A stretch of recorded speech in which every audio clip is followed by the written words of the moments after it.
Pakisa each. Mama.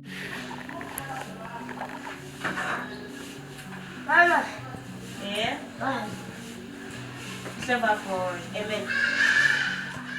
My name is Rifilwe. I am a teenage mom. I'm doing grade 11. My son, he's 4 years old. My routine in the morning, I wake up, I plug my water, and then I bath. After bathing, I wake my siblings, and then they also brush their teeth, and then wipe their faces, and then wear their school uniform, and then I tidy up. I also put on my school uniform, and then I make some breakfast for them, cereal. After then we go to school.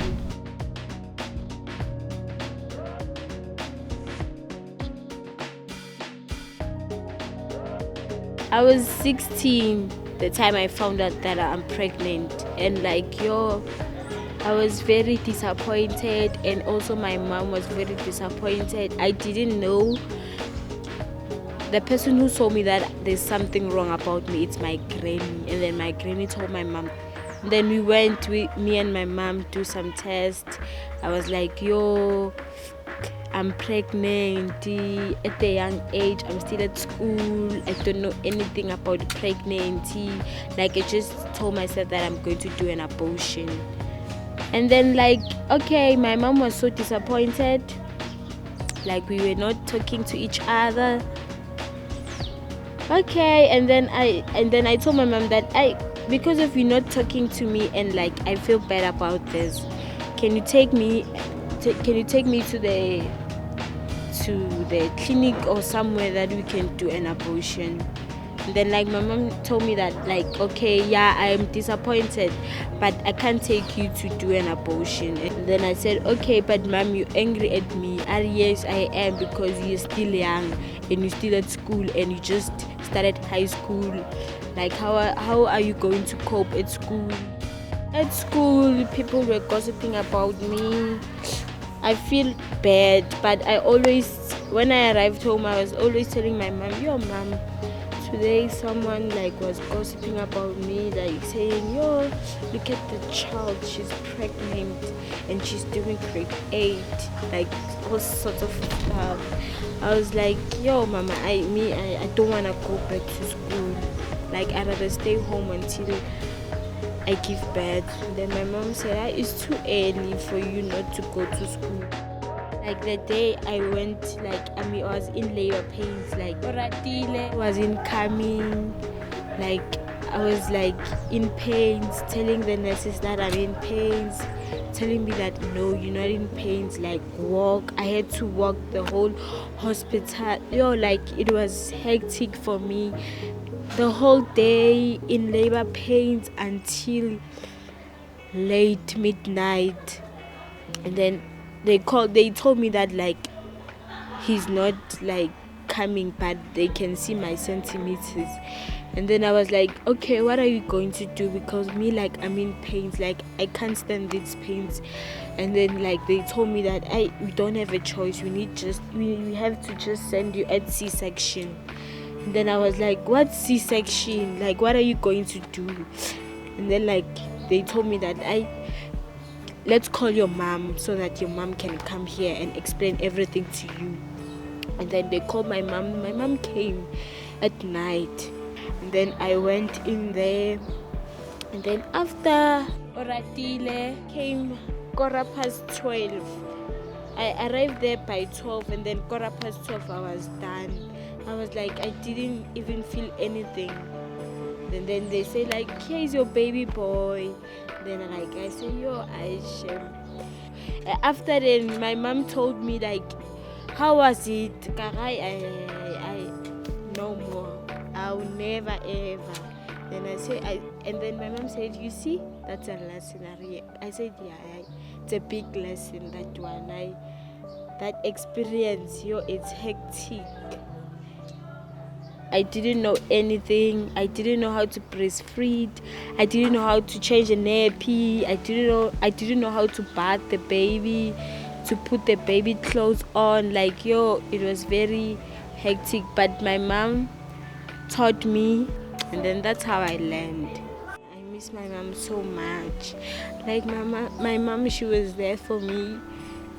Even in my school, work, everything. Now I'm alone, doing my homeworks alone, helping my siblings. Like, sometimes, like,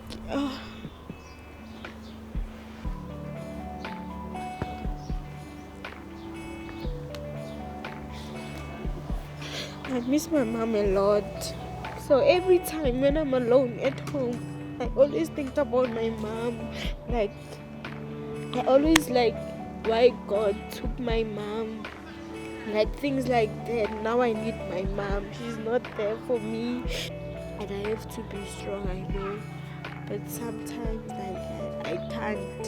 Like, it's very difficult. And even maybe there's no food at home. Like, we can sleep without eating. Like, they will be busy, Hande, aren't you making us food? There's no anything, guys. There's no nothing that we can eat. We will just sleep. And even when we wake up, we have to go to school without eating. And even at school, we're not eating. I always remember my mom.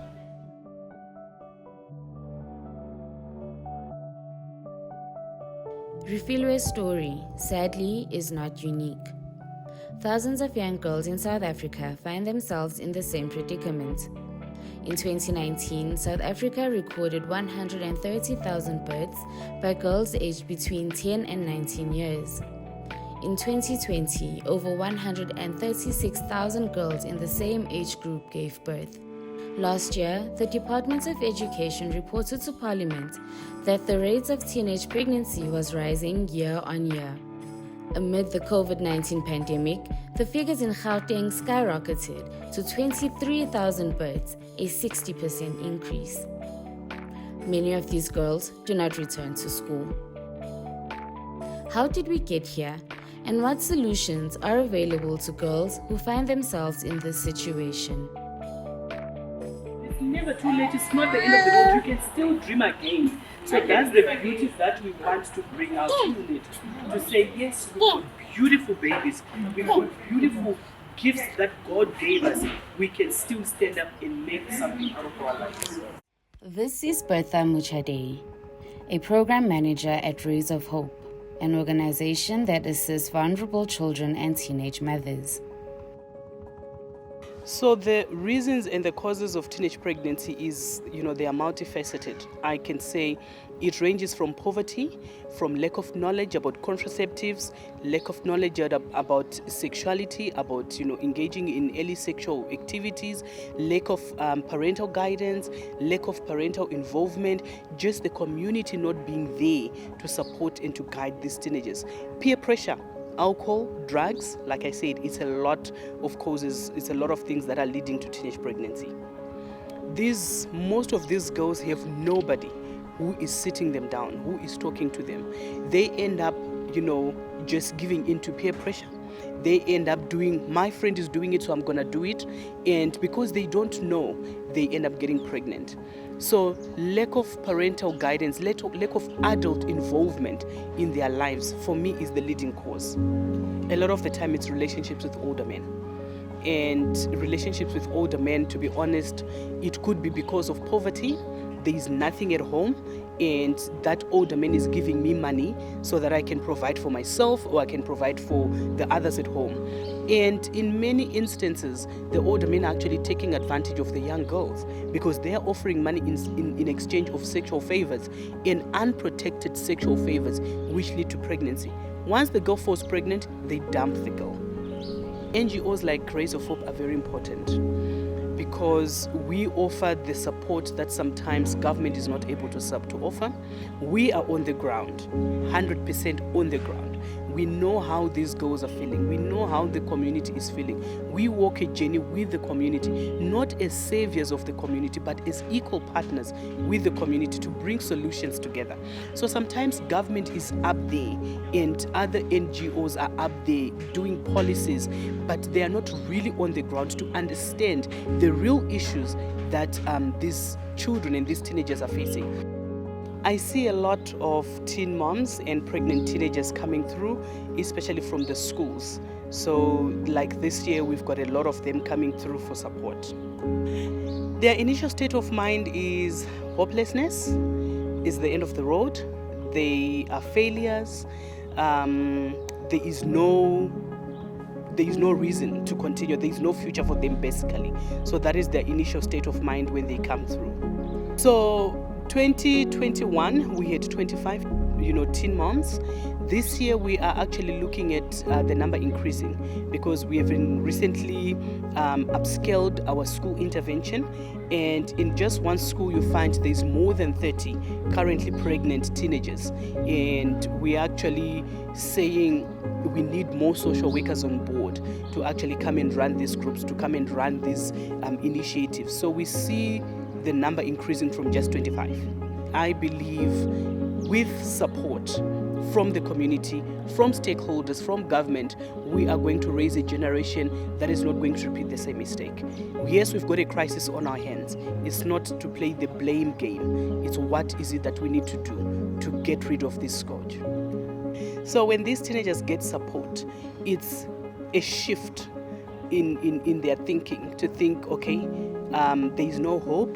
It's from that mindset to thinking there is hope, to thinking I can go back to school, to thinking I can finish school, to thinking, yes, I have made a mistake, but I can be a good mother to my child and still finish school. And I must not repeat the same mistake so that it doesn't become a cycle. So indeed, there is a shift in their thinking and in their behavior as well. Unconditional acceptance, unconditional respect, unconditional love, mentoring, getting other mothers to come and teach them how to be good mothers, being, having employment opportunities for those that cannot go back to school, being encouraged to finish school, leadership opportunities. There's a lot of support that, the society can actually give. Sometimes it's just sitting and listening. And just giving them your attention, just giving them, that attitude that says, I'm here, I'm not judging you, but I want to know where can I help, because they don't get that. They are judged, they are discriminated against, they are ostracized. So my advice to young girls who might find themselves pregnant is you can still dream again. You can rise. Like Maya Angelou say, I can still rise. So you can still rise. It doesn't matter. It's not the end of the world. Yes, you've made a mistake. You've got another human being to take care of, but you can rise from that situation and be the best mother, be the best version of yourself that you could ever be with the right support. Don't give up. Believe in yourself, young girl. So I actually would love to say, dear daughter, believe in yourself. Like my dreams. Like first thing I want to achieve. I want to finish school. I want to have my matric. I wanted to go to school, but my situation doesn't allow me to still go study. Me, when I grew up, I wanted to be a lawyer. I wanted to have my own big house, I wanted 3 cars. My first car would be GTI Polo. The second one will be Mercedes-Benz. The third one, Range Rover. I wanted to see myself living the life, but helping the people. And also, I want to see my son going to school, helping my sons with homework. After finishing my school, I want to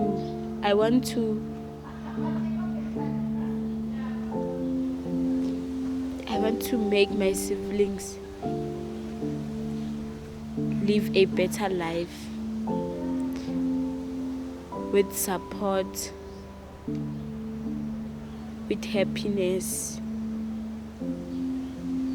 with all the beautiful things.